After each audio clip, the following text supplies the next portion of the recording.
Hello, hi guys! Magandang hapon sa inyong lahat. This is Shino Rodriguez from my Sagari channel, a faith healer, also matarder. So ngayong hapon na to, tingnan natin sabihin sa iyo ng ating mga gabay. So this is a monthly gabay for the month of February 2025 for the sign of. For the sign of Aquarius. So Aquarius, welcome to my channel. Ano kayang messages, advices, and spirit guides ang ating masasaga for today's video? Kanino kayang energy or kaganapan sa buhay ng mga Aquarius ang ating mahagilap? So guys, this reading is a reading namang hindi lahat makaka-resonate. Kunin lamang po makaka-relate sa inyo and comment down below kung kaninong energy ang ating nasagap. And guys, don't forget to like and subscribe my channel and hit notification bell for more videos update. Kasi maraming salamat po sa mga walang sawang pagsuporta sa aking channel, lalo-lalo na ang hindi nag-i-skip na ads, saway pagpalain kayo ng Diyos at may kapal, siksik, liglig, nag-uumapaw na biyayang manong balik sa inyo. So let's see guys, what is the messages, advice sa iyo ng ating angel spirit for the sign of Aquarius. So let's see and watch this.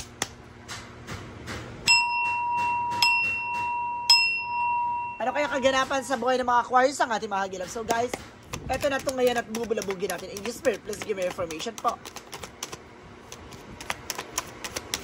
Okay, so this is something the Five of Pentacles. So for some of you nakakaranas ng kagipitan ngayon or makaranas ng financial loss, no? There's something temporary, no? Kumbaga, hindi naman siya tuloy-tuloy, no? Eventually, makakaranas ka lang ng very life. And there's a Three of Wands, no? There's a waiting for a ship, no? May mga bagay na hinihintay kang dumating, no? There's a possible na dumating na siya. Kaya kailangan maging aware kayo for spending money, ganon. There's a something savings, so kailangan mag-ipon ka, mag-imbak ka, no? Iwasan mong gumastos ng walang katuturang bagay. And because there's a something, and Knight of Swords, there's a something anxieties, sleepless night. So some of you guys nakakaranas ka ng kahirapan sa pagtulog, no? There's a something fear, na nakakaranas ka ng takot at pangamba. And there's a something full of negativities around you. And there's a Page of Pentacles for investment, no? There's a something invest wisely, no? Matuto kang pangalagaan at protection ng iyong finances. And there's a Ten of Wands in reverse. So this is something na no more struggles, no more pain, no more burdens, na mawawala na para ka mapubunutan ng tinik sa dibdib, na parang mawawala na yung mga iniisip mo. And because this is something the Eight of Wands for fast communication and fast movement. And you have also a trouble. There is a lot of fast communication and fast movement, and there's something messages, phone calls, email, no? So let's see what is the Five of Pentacles. Represent with the Six of Wands. So this is something a victory is yours. Na maaring makausad ka ng biglaan. No, parang sinasabi dito makakaranas ka ng very light for temporary financial loss, but sarili guys, no, there's something changes. Bigla siyang magbabago. Mag-shift siya agad ng agad-agad. Mabibilis agad yung takbo ng finances mo. There's something Seven of Cups by confusion. Na maaaring may mga bagay na naguguluhan ka. Na may mga bagay na aring nagpapagulo sa utak mo. There's something choice and options, no? What is the Knight of Swords? There's a magician. Oh, there's something of creativity. No, maaaring pumapasok sa isipan mo. No, maaaring kaya hindi ka makatulog, active yung mga ideas mo. No, marami kang gustong gawin. No, parang naka-line up na ito, gusto ko itong gawin ganito na sa mga susunod na araw. Para maraming kang pumapasok sa utak mo na ideas, no? And of course, parang gusto mong pumunta sa isang lugar, sa isang situation, no? And because this is something, a Knight of Wands.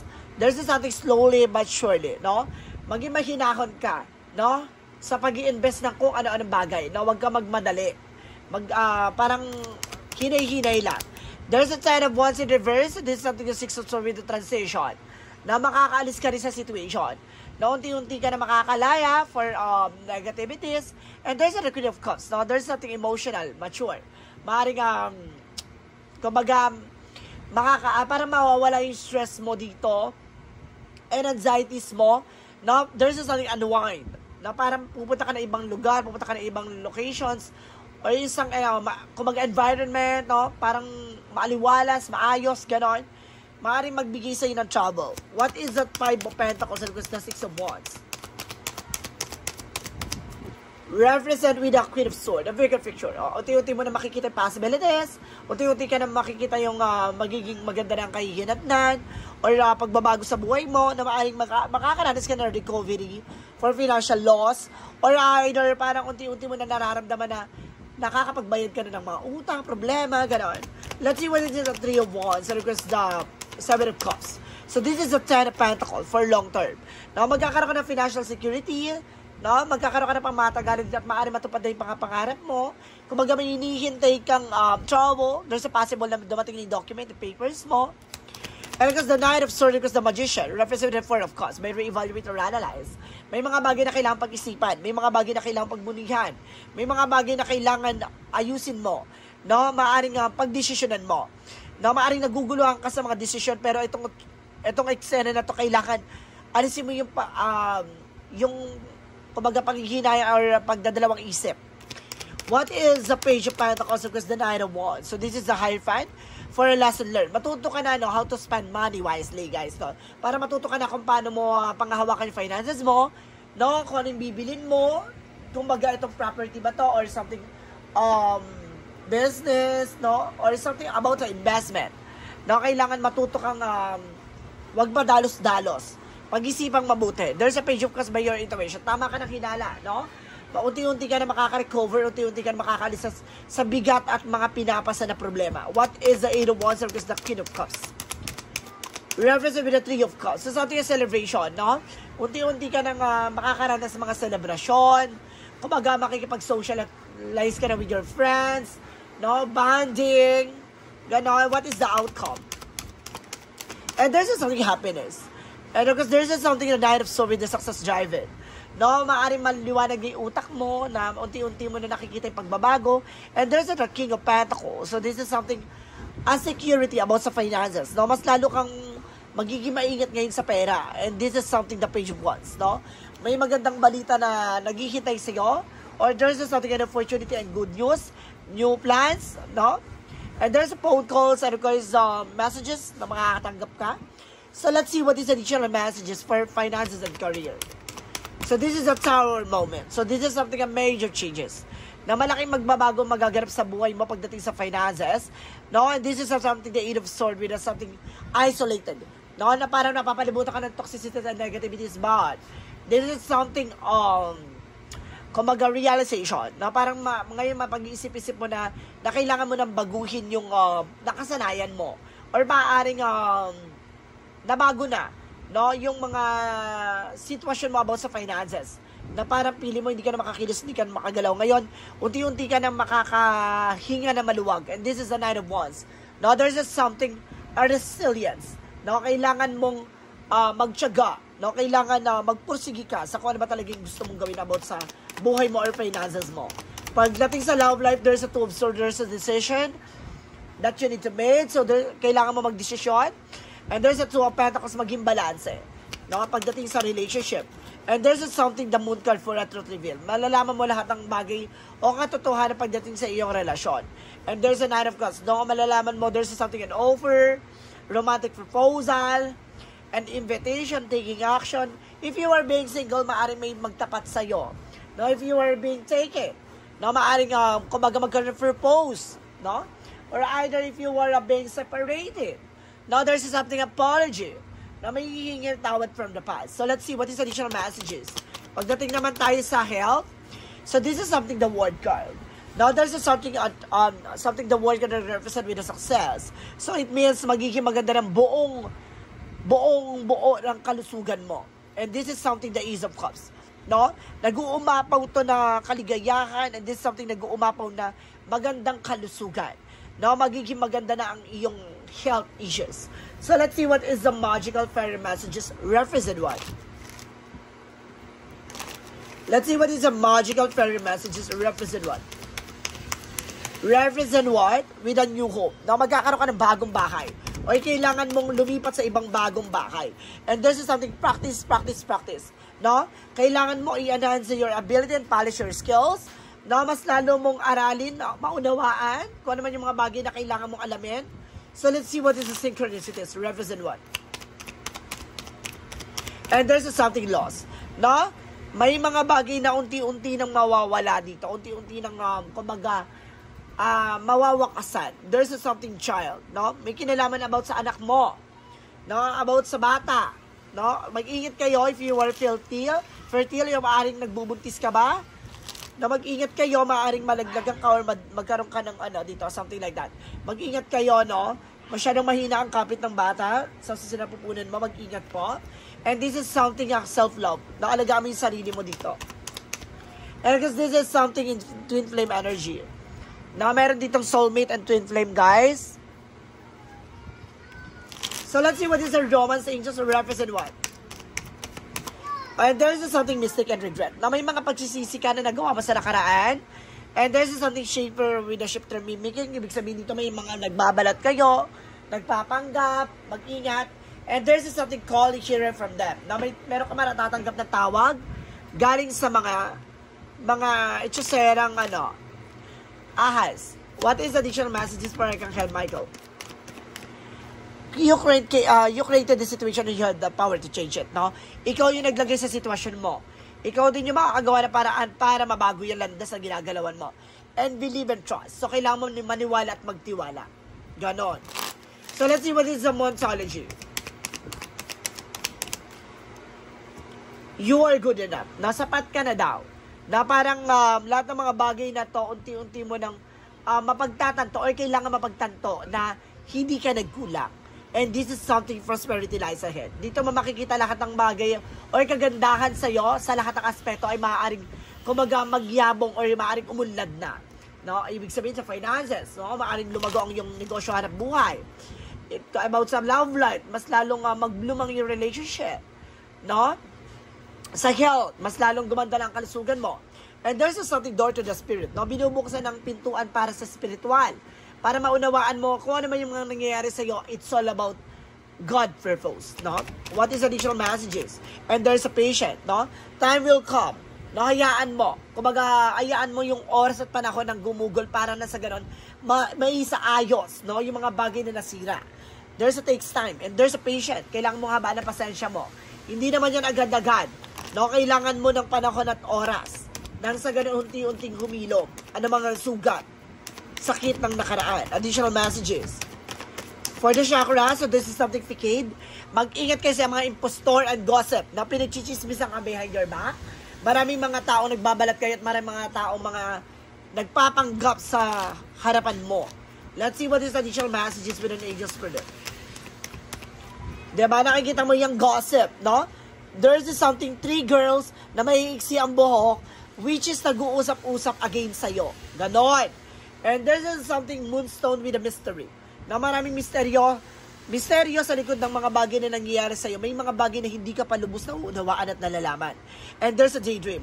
Ipapasok to by your intuition at sa panaginip mo. So, by your instinct na magkakaroon ka ng something hinala, kumbaga, suspecha, ganon. So, let's see what is the romance angels represent what? Represent with the children's. Connected with your children's, guys. No, malaking factor ang mga anak mo dito. No, mag-ingat ka. Free yourself. Not take care of your situation. Parang there's something lost kanina, di ba, with a child. Parang unti-unting inaalis yung mga anak mo dito. No? Yung, kumbaga, attention, or something yung may something na about sa mga anak mo na parang inilalayo loob, ganon, sa'yo. And there's a strength card. Kailangan mo maging malakas, maging matapak. And there's a sensitivity. So, maging sensitive ka sa mga bagay na nangyayari at napapansin mo. Nakakaiba at may mga bagay na nakikita ka or napapansin ka na hindi na mabuti. No? Kumaga maging sensitive ka. So, let's see what is additional messages for Archangel Raphael. So, there's a relationship. No? It's all about relationship. No? Tungkol to sa inyong pagsasama. So, let's see what is additional messages with an angel spirit. And because this is something happiness. No? Magkakaroon ka ng kaligayahan. And there's something a right path with a fear. No? Laban naman yung takot at pangamba mo. So, let's see what is additional messages with an angel spirit. with an angel spirit. So there's a something messenger. And there's a message now with an angel spirit. And there's a remember with the soul plan, destiny life, and the fated life. Lahat ng mga bagay na nangyayari sa'yo, it's all about God purpose.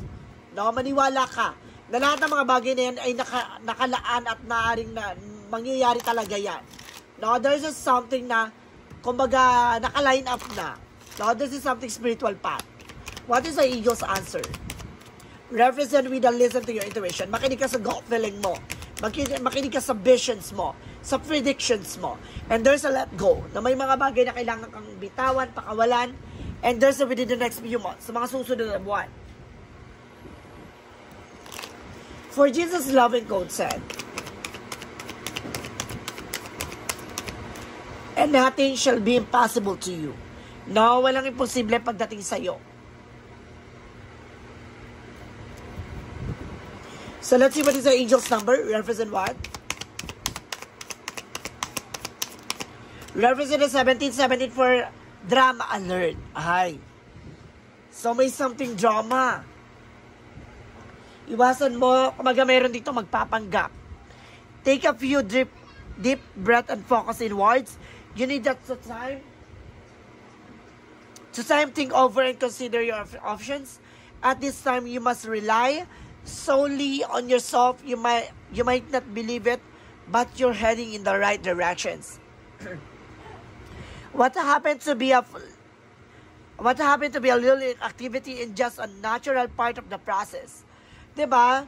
Kumbaga may mga bagay na nangyayari sa paligid mo na akala mo totoo. No? Parang dinadaan ka sa mga emotions na hindi totoo. No?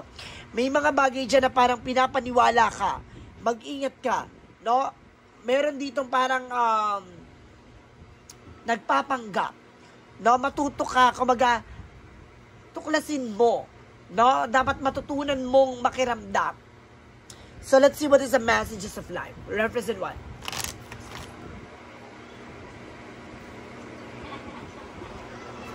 Messages of life represent what? I connect with the heaven. No, konektado ka with God. Today I turn inwards and connect with the heaven within. From this place of peace, I can see that a situation I have resented is actually an idea, opportunity to work on inner self. I understand that such experiences are necessary for my growth. Thus, I accept such situation and now living each day in serenity. So, see, kumbaga, binabalik ka sa mga bagay na dati mong kinagawa, dati mong kinagisnan. Lumapit ka sa ating Panginoon, na mailayo ka sa mga taong greedy, no? At taong may temptations or tukso, no? Sa kung ano man ang mga bagay na meron ka. No? May mga bagay dyan na parang susubukin ka para maunawaan mo kung ano man yung mga bagay na nangyayari sa iyo na may mga bagay na mali na ikaw mismo ang gumawa kaya ka nandiyan sa situation. No? Parang kumaga, hinayaan mo kaya inabuso ka, no? Parang pinahintulutan mo kaya ginaganyan ka, no? Nasa sayo ang paraan, nasa sayo ang susi para mawakasan, no? Yung mga bagay na nangyari sa nakaraan. Na hanggang ngayon, no? Bit-bit pa rin ang mga pangyayari na napaulit-ulit nangyayari. So, kailangan mong matuto, maunawaan at matuklasan kung ano mga maling sistema ang iyong kinagawian. So, guys, this is a monthly guide for the month of February 2025 for the sign of Aquarius. So, Aquarius, maraming salamat for this wonderful reading. So, once again, this reading is a journey namang hindi lahat makaka-resonate. Kung hindi lamang pa makaka-relate sa inyo, and comment down below kung kaninong energy ang ating nasagap. And because don't forget to like and subscribe my channel and hit notification bell for more videos of the video. So, maraming salamat po. Sa mga walang sawa pag-suporta sa aking channel, lalo-lalo na ang hindi nag-i-skip ng ads, naway pagpalain kayo ng Diyos at may kapal, siksik-liglig na gumapaw na biyayang manabalik sa inyo at maraming salamat and see you in the next video. Bye-bye and babush!